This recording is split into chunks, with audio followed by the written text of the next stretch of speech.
بسم اللہ الرحمن الرحیم۔ زیر مطالعہ سورہ البقرہ کی آیت 2/114 آیت ہے۔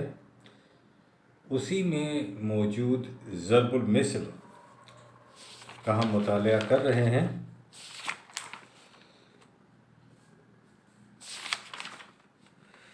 وَمَنْ أَظْلَمُ مِمَّنْ مَنَعَ مَسَاجِدَ اللَّهِ أَنْ يُذْكَرَ فِيهَا اسْمُهُ وَسَعَىٰ فِي خَرَابِهَا۔ یہ ہم نے ضرب المثل کا مطالعہ کیا۔ اس میں اظلموں جو مفردات ہیں وہ 8 ہیں۔ اس میں اظلموں کا ہم مطالعہ کر چکے ہیں، منع کا مطالعہ کر چکے ہیں، مساجد کا مطالعہ کر لیا ہے۔ اللہ کا جو ہے وہ پہلے آپ کا جس کا مادہ الف لام ہے اس مادے کی تفصیل ضرب المثل آیت 105 کی ویڈیو میں موجود ہے۔ تو وہ 105 آیت کا جو ویڈیو ہے اس میں آپ دیکھ سکتے ہیں، اس میں ہے۔ آج ہم 5واں مفرد لفظ یذکر جس کا مادہ ہے زال کاف رے یعنی ذکر، اس کا معنی بھی ذکر کیا گیا ہے۔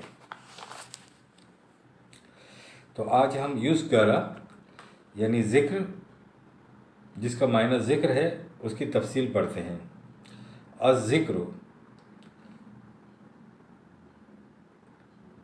والتذکار، الذکر والتذکار، کسی چیز کو محفوظ کر لینا، کسی بات کا دل میں حاضر کر لینا۔ 6/68 میں یہ لفظ نسیئن کے مقابلے میں آیا ہے۔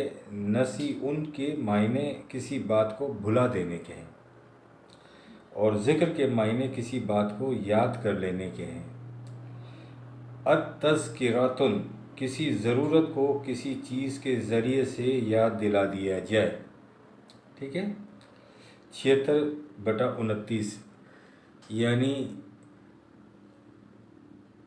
ایک نصیحت ایسی کی جائے جس سے قیامت یاد آ جائے۔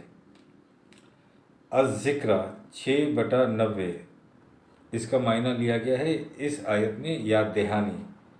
6/90 میں یاد دہانی کی جگہ نصیحت ترجمہ کیا گیا ہے۔ تراجم میں یہی معنی اختیار کیے گئے ہیں۔ 3/36 میں الذکر،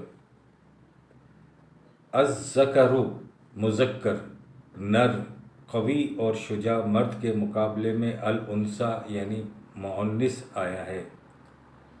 16/44 میں الذکر کا ترجمہ ذکر ہی کیا گیا ہے، لیکن اگر آیت کو پڑھیں تو مفہوم یہ بنتا ہے کہ قرآن کو الذکر کہا گیا ہے کیونکہ اسی میں اقوام و ملل کے عروج و زوال کے قوانین ہیں اور قرآن ہی میں تاریخی یادداشتیں بھی ہیں۔ 16/13 میں قوم یذکرون کا ترجمہ آیا ہے، قوم یاد کرتے ہیں۔ پوری آیت کو پڑھیں تو مفہوم بنتا ہے اشیائے فطرت پر غور و فکر کرنے والوں کو لقوم یذکرون کہا گیا ہے۔ ترجمہ صرف کیا گیا ہے قوم یاد کرے۔ 20/34 کے ترجمے کا مطالعہ کریں گے تب بھی یہی مفہوم نذکرہ کا ہوگا۔ ان قوانین و خداوندی کو سامنے لانے کی جدوجہد جنہیں انہوں نے پس پشت ڈال رکھا تھا، یعنی 20/34 کا اگر آپ ترجمے کا مطالعہ کریں گے تو نذکرہ کا جو مفہوم ہوگا وہ یہ ہوگا کہ ان قوانین خداوندی کو سامنے لانے کی جدوجہد جنہیں انہوں نے پس پشت ڈال رکھا تھا۔ 20/42 اس آیت کا ترجمہ ہے جو ہمارے تراجم میں ذکری یعنی میری یاد، اور مفہوم ہے غیر خدائی قوتوں کے خلاف معرکہ آرائی کو ذکر سے تعبیر کیا گیا ہے۔ 6 الفاظ پر مشتمل یہ آیت ہے، اس کا ترجمہ بغور پڑھیں۔ ذکر کا مفہوم خود بخود سمجھ میں آ جائے گا کہ غیر خدائی قوتوں کے خلاف مارکہ آرائی کو ذکر سے تعبیر کیا گیا ہے یا نہیں کیا گیا۔ 8/45 میں وَاذْکُرُوا ترجمہ ہے اور یاد کرو اللہ کو، یہ بریکٹ میں اللہ کو ہے۔ وَاذْکُرُوا ترجمہ ہے یاد کرو، کس کو؟ اللہ کو۔ اور مفہوم یہ آیت کو پڑھنے سے جو سمجھ میں آتا ہے، جو لغات القرآن میں بیان کیا گیا ہے کہ میدان جنگ میں ثابت قدم رہنے اور اس طرح قوانین خداوندی کو عملاً غالب کرنے کو ذکر کہا گیا ہے۔ جب پوری آیت پڑھیں گے تو مفہوم القرآن میں جو مفہوم دیا گیا ہے وہ یہ ہے کہ میدان جنگ میں ثابت قدم رہنے اور اس طرح قوانین خداوندی کو عملاً غالب کرنے کو ذکر کہا گیا ہے۔ مفہوم سن کر اگر حیران ہو رہے ہیں آپ تو حیران نہ ہوں، اپنا کوئی بھی ترجمہ نکال کر آیت کو پڑھ لیں۔ 39/23 ذکر اللہ، اس کا ترجمہ کیا جاتا ہے یاد اللہ کی، لیکن لغات القرآن میں جو مفہوم دیا گیا ہے اور جسے اس کی آیتوں سے آپ ملا بھی سکتے ہیں، آیتوں کے ترجمہ، آیت میں دیے گئے ترجمے سے اس کو میچ کر سکتے ہیں۔ خود قوانین خداوندی ذکر اللہ کہلاتے ہیں، یعنی قوانین خداوندی کو ذکر اللہ کہا جاتا ہے۔ لہذا چاہے میدان جنگ ہو یا زندگی کا کوئی بھی گوشہ ہو، قوانین خداوندی کو اپنی نگاہوں سے اوجھل نہ ہونے دو اور ہمیشہ اپنے سامنے رکھو۔ اس آیت کا ترجمہ خود ذکر اللہ کا مفہوم قوانین خداوندی بتلا رہا ہے، یعنی آیت کے ترجمے کو پڑھیں تو وہ آیت خود کہہ رہی ہے کہ اس کا معنی جو ہے وہ ذکر اللہ کا، وہ قوانین خداوندی ہی ہے۔ 23/31 ذکر کا معنی ذکر کیا گیا ہے، یعنی یہاں بھی ذکر کا معنی ذکر کیا گیا ہے، حالانکہ یہاں ذکر سے مفہوم انسان کے شرف اور عظمت کی بات کی گئی ہے۔ ترجمہ ہے کہ ان کا اپنا ہی ذکر ان کے پاس لائے ہیں، یہ ترجمہ کیا گیا ہے اس آیت میں۔ 23/71 میں ترجمہ کیا گیا ہے کہ ان کا اپنا ہی ذکر ان کے پاس لائے ہیں۔ تو یہ جو انسان کے پاس ان کا اپنا ذکر آیا ہے، اگر اس کا مفہوم یہ لیا جائے کہ انسان کا شرف اور عظمت ہی تو ہے، یہ اس کا ذکر جو ہے اس کا شرف اور اس کا عظمت ہے، تو لغات القرآن میں یہ مفہوم لیا گیا ہے۔ 43/44 آیت پر آ جاتے ہیں کہ اس قرآن کریم میں تمہاری اور تمہاری قوم کی عظمت اور بڑائی کا راز پوشیدہ ہے۔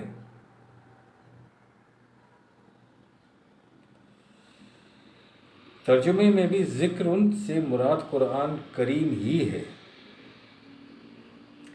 اگر پوری آیات کا مطالعہ کیا جائے تو ذکر سے مراد قرآن کریم کا مطلب ہی نکلے گا۔ 43/44 کی بات ہم کر رہے ہیں۔ اس کے بعد ہم آ جاتے ہیں 54/15 پر میں مدکرین، جس کا ترجمہ یاد کرنے والا کیا جاتا ہے۔ یہاں بھی مفہوم قرآن کریم ہی ہے، کیونکہ نصیحت اور نشانی تو قرآن کریم کے اندر ہی ہے، نہ قرآن کریم سے باہر نصیحت ہے اور نہ قرآن کریم سے باہر کوئی نشانی ہے۔ تو مدکرین کا جس کا ترجمہ یاد کرنے والا کیا جاتا ہے، وہاں در حقیقت مفہوم اس سے قرآن مجید ہی ہے۔ 76/1 آیت کو لیتے ہیں۔ مذکورن، اس کا ترجمہ کیا جاتا ہے ذکر والی، یعنی قابل ذکر چیز۔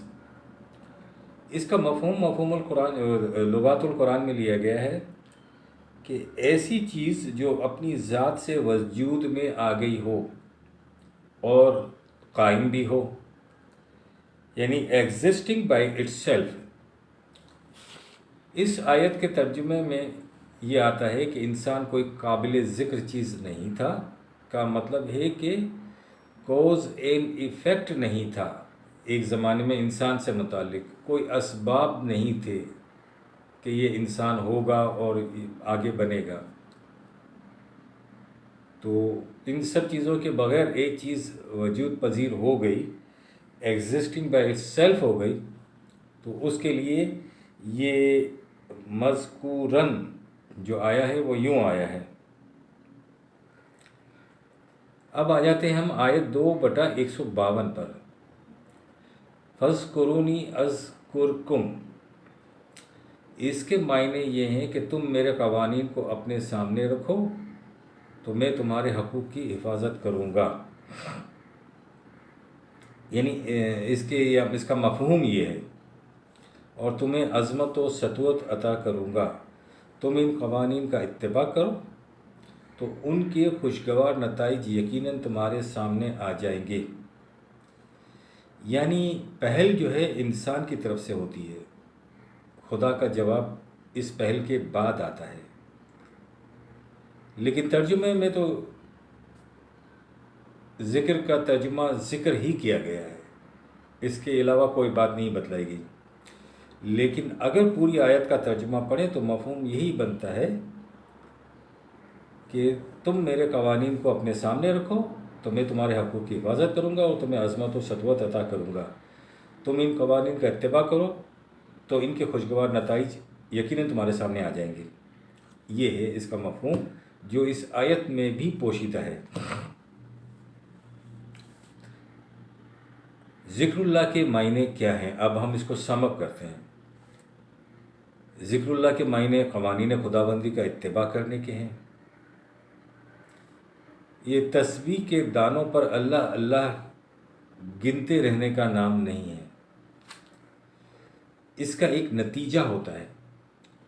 اللہ اللہ نام گنتے رہنے سے نتیجہ برآمد نہیں ہوتا۔ جو نتیجہ آپ کو لگتا ہے، جو مقام آپ کو لگتا ہے کہ حاصل ہو گیا، دراصل وہ جھوٹا اطمینان ہوتا ہے، وہ نفس کا فریب ہوتا ہے کہ جس میں آپ مبتلا ہوتے ہیں۔ محسوس دنیا میں اس کا کچھ بھی نتیجہ نہیں ہوتا، آپ اس کو ثابت نہیں کر سکتے۔ تصوف میں تو یہی ہے نا کہ جس نے پی ہے وہی اس کو نشہ چڑھے گا، تو یہ ایسا نہیں ہے۔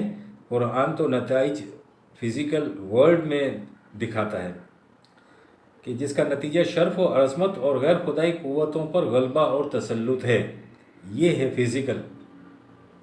سابقہ حصے میں آیات کے حوالے اور مفہوم آپ پڑھ چکے ہیں۔ صاحب ضرب کلیم کا فرعون کے مقابلے پر جانا ذکر اللہ ہے۔